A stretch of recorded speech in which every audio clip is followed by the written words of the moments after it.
Porque la tesis de este libro, Diego, es una muy clara. Lo que hoy le pasa a México no es una disputa entre el PRI, el PAN, el PRD y Morena. No.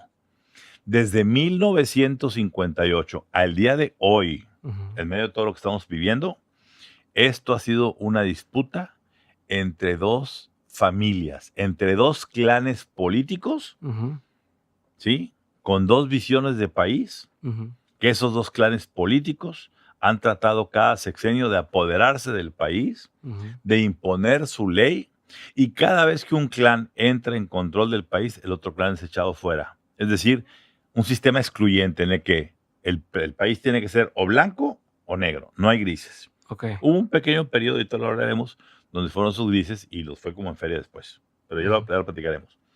Dicho eso, uno es el clan Echeverría, del expresidente Luis Echeverría, que en el 58 era el subsecretario de Gobernación de Gustavo Díaz Ordaz. Okay. Y el otro es el clan Salinas, de la familia Salinas, cuyo patriarca, Raúl Salinas Lozano, era el personaje de aquel entonces, que en aquel entonces... O sea, lo que tú viste en esa foto.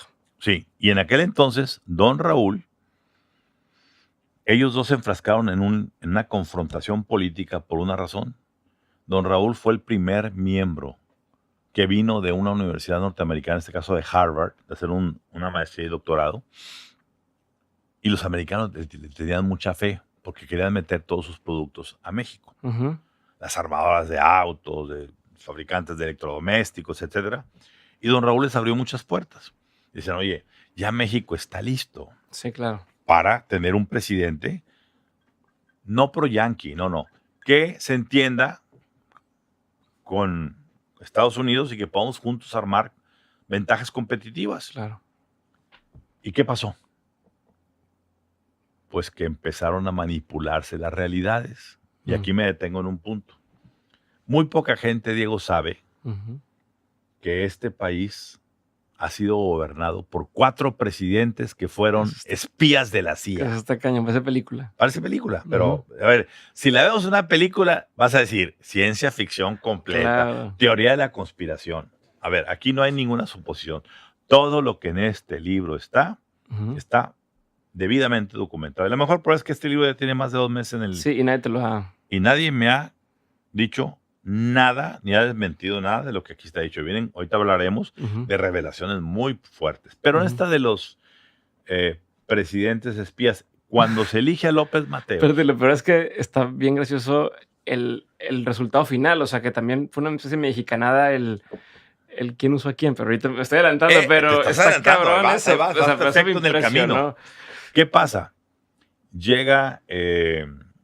en ese entonces a México, en época de López Mateos, cuando López Mateos estaba como candidato, un embajador, así un Ken Salazar de aquel entonces, de nombre Winston Scott. Okay. Muy buena onda, dicharachero, igual que Ken Salazar. Y se hace de muy buena amistad con el presidente electo, todavía no tomaba posesión, Adolfo López Mateos. Recordemos algo que es importante saber. En aquel entonces estábamos apenas a 2 años o 1 año de que Fidel Castro hubiera tomado Cuba. La Revolución Cubana había triunfado. Sí, el comunismo estaba llegando a las puertas de Estados Unidos. Se desató el famoso macartismo en la persecución de todos los que pensaran de manera social, o socialista, o comunista. Entonces, Estados Unidos estaba hipersensible y sus agencias de inteligencia estaban tratando de detectar lo más cerca posible cómo se les pudo meter Castro ahí. Sí. A unas cientos de millas. A unas cuadras. De unas cuadras de Miami. Imagínate, chico, como dice. Y a Winston se le ocurre decir, oye, México es el siguiente objetivo. Van a querer los rusos meterse a México.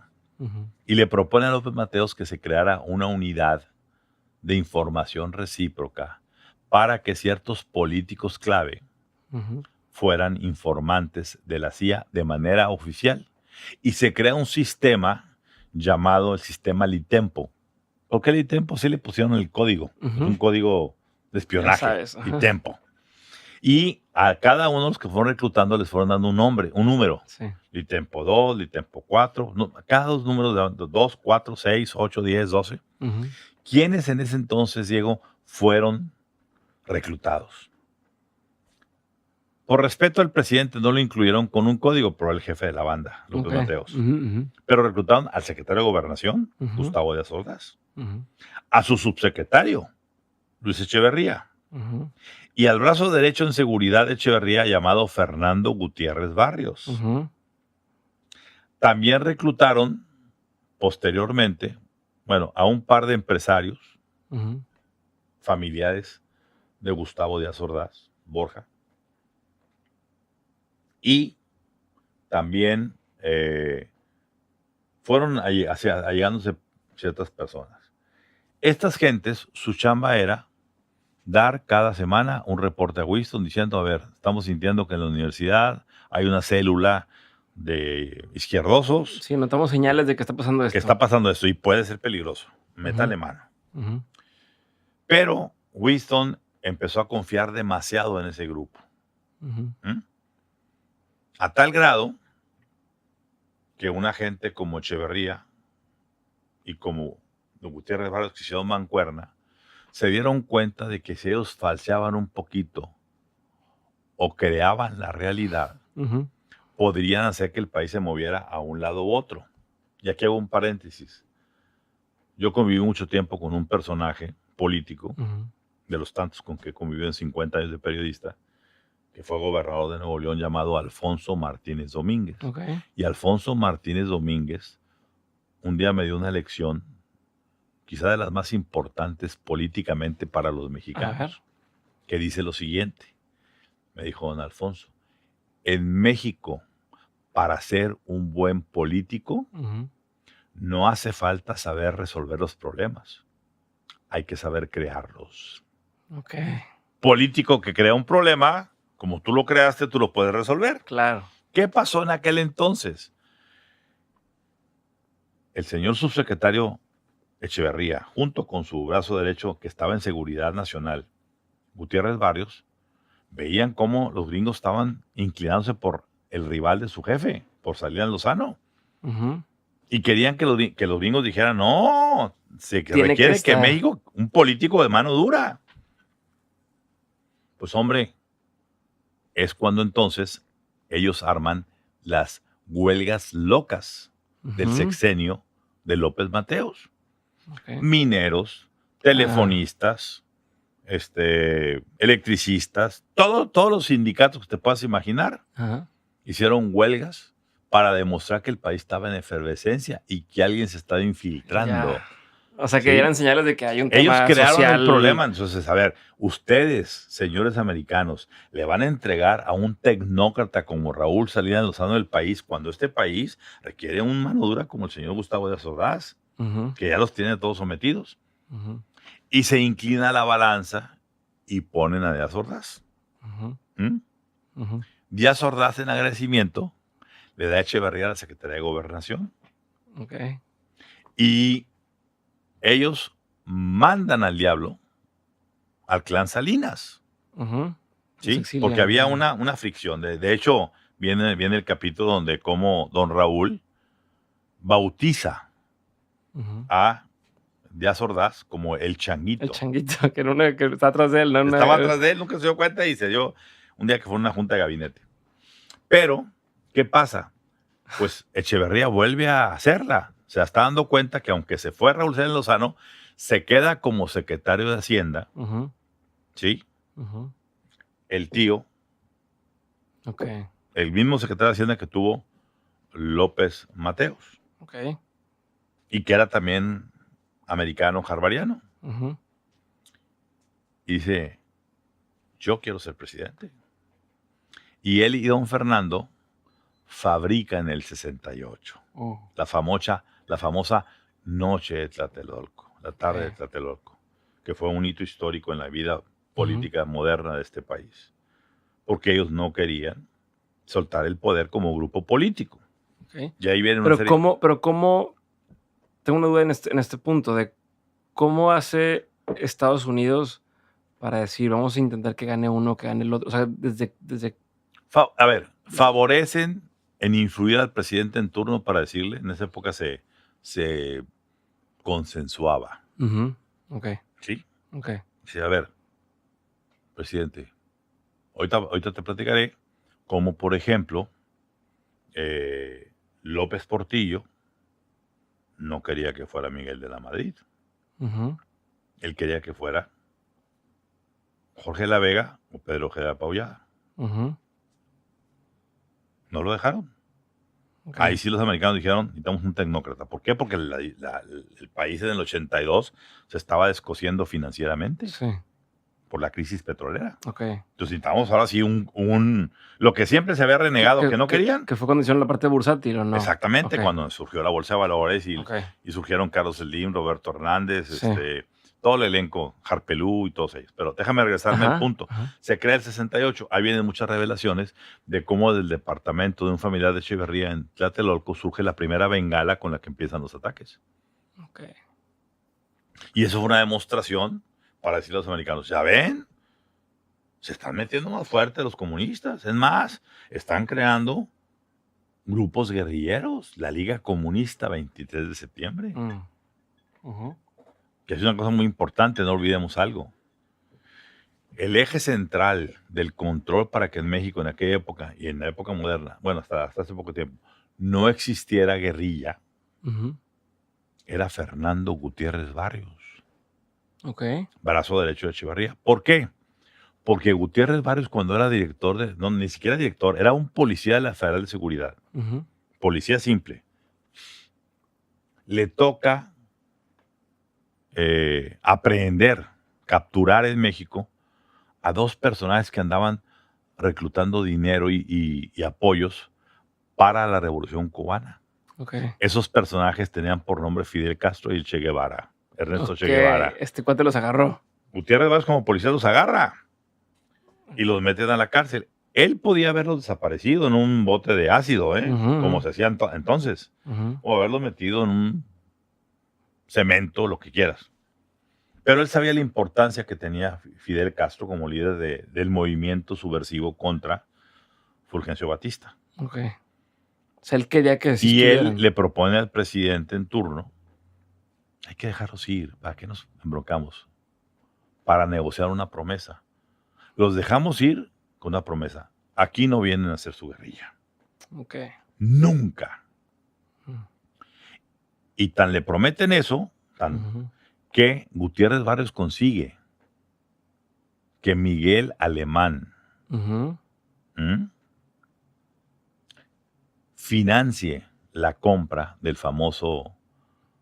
la famosa barcaza llamada el Granma, de donde zarpan de Veracruz a La Habana todos los guerrilleros que estaban aquí de Cuba con Fidel y el Che Guevara al frente. Desembarcan allá, arman la revolución, toman el poder y don Fernando se convirtió en un santo para todos los políticos cubanos porque sin él, si él hubiera decidido degollar a Fidel y al Che Guevara, no hubiera habido revolución cubana. Entonces, Fidel, el político que más veneraba no era ni Echeverría, ¿sí? Ni López Portillo, ni Carlos Salinas, que era muy amigo de Fidel. No, era don Fernando Gutiérrez. Y el valor de don Fernando siempre, a través de todos los sexenios, fue que era la garantía de que la guerrilla Tupamara, ¿sí? Sendero Luminoso, la nicaragüense, sandinista, no entraran a México porque el acuerdo con Fidel era, aquí no se meten. Y había un acuerdo de caballeros. Entonces, dicho eso, regreso. Crean el 68 y el 68 hace que los gringos digan esto. Entonces, ¿lo crearon entre quién y quién? ¿Dices que lo crearon? Entre Echeverría, secretario de Gobernación de Gustavo Díaz Ordaz. Díaz Ordaz fue, recordemos, del 64 al 70. Entonces, a mitad del sexenio sale el 68 y el que instiga todo, el que prepara todo el 68 es don Fernando Gutiérrez Barrios, que ya era director de la Federal de Seguridad. E instiga a ciertos estudiantes y demás. Aprovechan muchachos que estaban inquietos, por supuesto. Sí. Yo no digo que los muchachos fueran manipulados. Digo, fueran utilizados. Fueron manipulados, no, fueron utilizados. Eso sí. Sí. ¿Ok? Entonces, ¿qué pasa? Llega Echeverría candidato. Gustavo Díaz lo puede ¿Quién poner dio la candidato. orden o quiénes dan la orden de que hagan la matanza y todo esto? No, a ver, se supone que no iba a haber matanza. Se supone que iba a ser una cuestión únicamente que se viera una gran marcha de Ok. miles y miles de O estudiantes. sea, el objetivo de Barrios Era asustar. era nada más que hubiera Pero un alguien comete movimiento. un error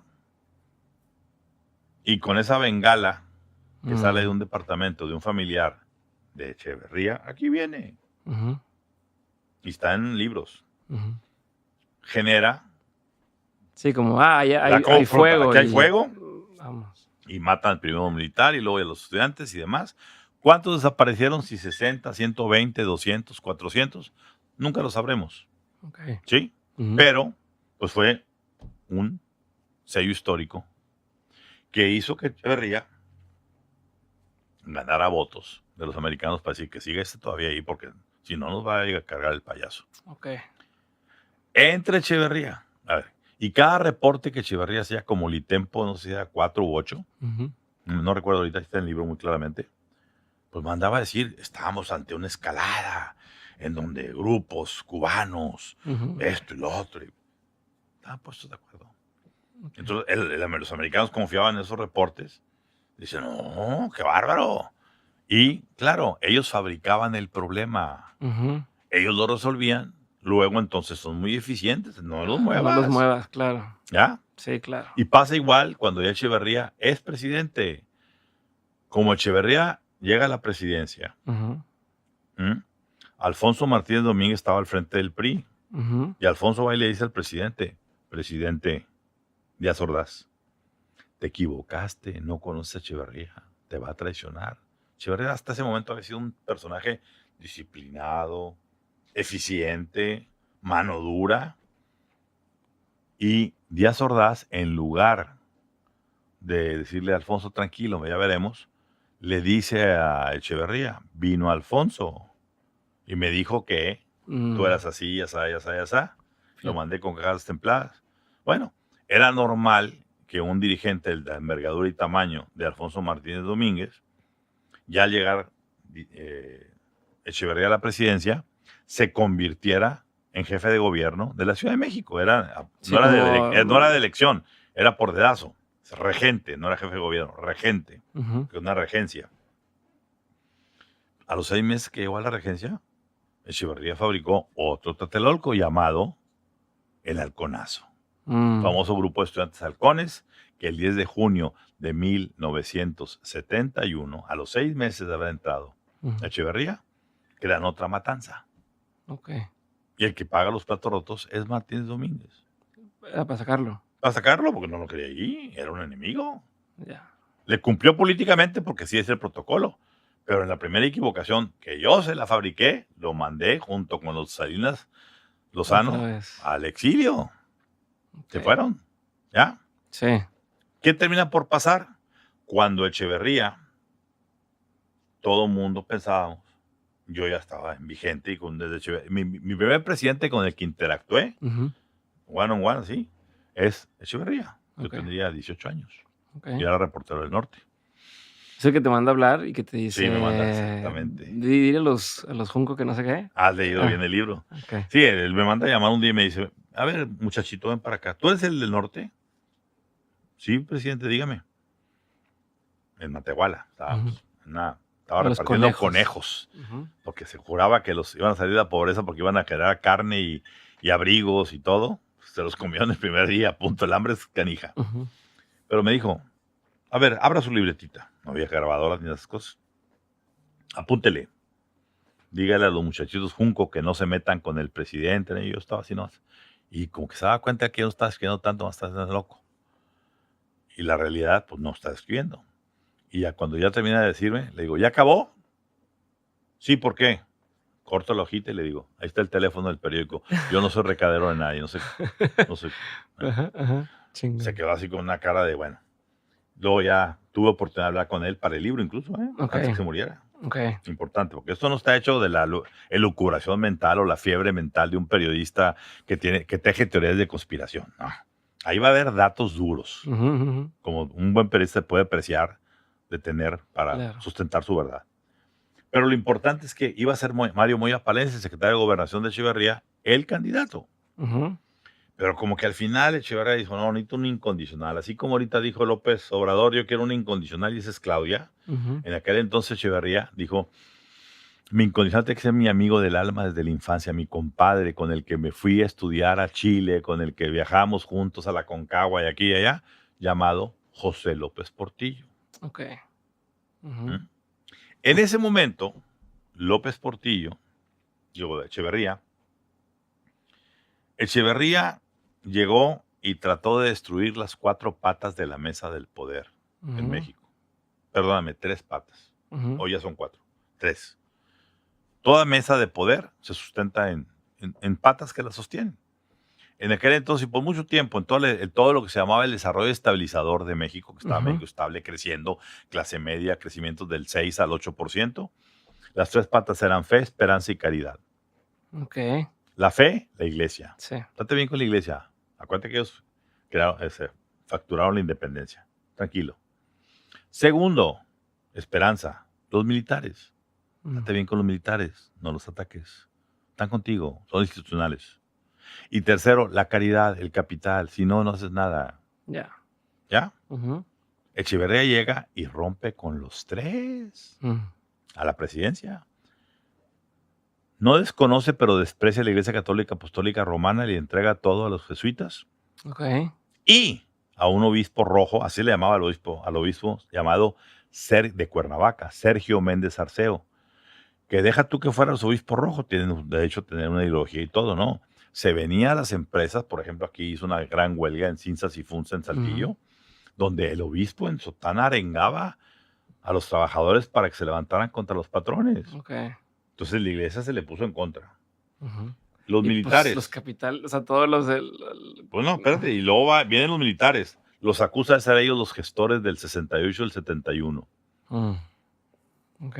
Y señala con dedo flamígero al abuelo de quien va a ser el próximo secretario de Seguridad Nacional, de Omar García Harfuch, de Ok. nombre Marcelino García Barragán, que era el Ok. secretario de la Defensa de Gustavo Díaz Ordaz. Ok. Y lo hace demoníacamente. Tú fuiste el de Tlatelolco y rompió con los militares. Y la tercera, pues está más clara que nada. La supuesta Liga Comunista 23 de septiembre termina asesinando con 18 días de diferencia, Diego, Sí. en septiembre del 73, en Ok. Monterrey a don Eugenio Garza Sada y en Jalisco a Fernando Aranguren. Los 2 líderes empresariales de las 2 ciudades más importantes después de la Ciudad de México, asesinados. ¿Qué quería lograr con esto? A ver, él quería instaurar una prolongación de su régimen, él quería ser un líder mundial del socialismo. Mm. Él se juntaba con Willy Brandt, con los grupos más socialistas y demás. Quería ser líder del llamado Tercer Mundo. Estaba surgiendo el famoso Tercer Mundo. Ok. Él traía esas aspiraciones, como las trae ahora, Ujú. López Obrador. No hay diferencia. Porque López Obrador es del clan Echeverría. Ahí nació, Ok. en ese clan. Pero, terminando la historia con esos personajes, López Portillo se da cuenta porque el país se desmorona con Ujú. Echeverría. Se cayó, le quita las patas a la mesa, pero tienes que poner otras. Sí. Eso sí lo hizo López Obrador. Que las patas no sean las correctas, no importa, pero las tiene puestas. Ok. Ahorita las hablamos. Ajá. ¿Qué hace? Pone de candidato a su amigo, José López Portillo, y López Portillo se da cuenta de que Monterrey está gestando una gran contraofensiva política, apoyando económicamente y fuerte al PAN Ujú. y poniendo como candidato al sobrino nieto de Francisco y Madero, de nombre Sí. Pablo Emilio Madero. Y el Ujú. apellido Madero es como el apellido ahora Colosio, es lo mismo. A ver, Sí. la historia se repite. Ujú. Ay, mataron a Madero, hay que poner al sobrino nieto para que la gente diga, vamos con el sobrino de Ok. Madero. Mataron a Colosio, vamos a ponerlo de Donaldo para que Donaldo se lleve los votos. Ok. Pero López Portillo, muy inteligente como lo era, Ujú. con más sentido común, más frivolón, Ujú. más aterrizado. El otro era un sociópata que andaba buscando el poder, la grandeza. López Portillo era más... ¿Qué hace? Dice, yo no puedo permitir que yo sea el primer candidato del PRI que me vaya a ir a perder. Sí. Y se viene en secreto. Sí, porque acá con la lana están empujando el PAN. Claro, para derrotar al PRI. El PRI está... A ver, tú imagínate qué significaba en aquel entonces que por primera vez en 22 años el peso se devaluara un 100%. Sí. Pasó de 2.50 a 25. Sí. Imagínate qué pasaría en México si el peso se fuera hoy de 20 a 40 por uno. El caos, ¿no? Sí, claro. Todo el mundo recordaría el 10 de mayo al presidente y a su gobierno. Pues en aquel entonces pasa, y en el frenesí de toda la bronca y de todo lo que había pasado, Echeverría termina invadiendo tierras en Sonora, a la familia Santos, en Sinaloa, a la familia Cloutier, y podemos hablar mucho de esto, pero la idea es, eso lo detecta López Portillo y viene y pacta en secreto a Monterrey con los empresarios de Monterrey. A ver, señores, yo no soy Echeverría. Yo les prometo que llegando vamos a hacer un pacto para la producción. Pídanme lo que quieran. Ok. ¿Ya? ¿Qué quieren? 2 cosas. Regrésanos a Raúl Salinas Lozano de fuera, porque era nuestro hombre que nos autorizaba los precios de las importaciones y exportaciones, cuando no había tratado de libre comercio. Y regresa a Nuevo León para que sea gobernador Alfonso Martínez Domínguez, un buen político. Okay. Nada más eso. Sí. Bueno, yo les ofrezco que llegando a la primera semana, voy a venir con ustedes a firmar una alianza para la producción para demostrar que el empresariado vamos a andar de la mano, no como con Echeverría. Okay. Eso fue en una casa aquí, quizá ahí por los terrenos que recientemente compró un gobernador local, actual. Y entonces se hace el pacto y lo único que pide López Portillo lo único que yo les pido es quítenme a Madero. Pongan a que quieran, menos a Madero. Sí, para que no tenga alguien fuerte. No, se la hicieron mejor. Nadie. Fue la única vez que imagínate, Diego, tener una elección sin elección. Sí, claro. Era o López Portillo o López Portillo. La izquierda estaba proscrita, no estaba autorizada. Se elige López Portillo, cumple las promesas. A don Raúl se lo trae a la dirección de precios, nada más. Y a don Alfonso lo trae de gobernador. Y a partir de ahí, bueno, vamos narrando aquí con esta profundidad cada sexenio. Y ahí en ese momento, les prometo una cosa en la escena secreta de la traición de López Portillo a Echeverría.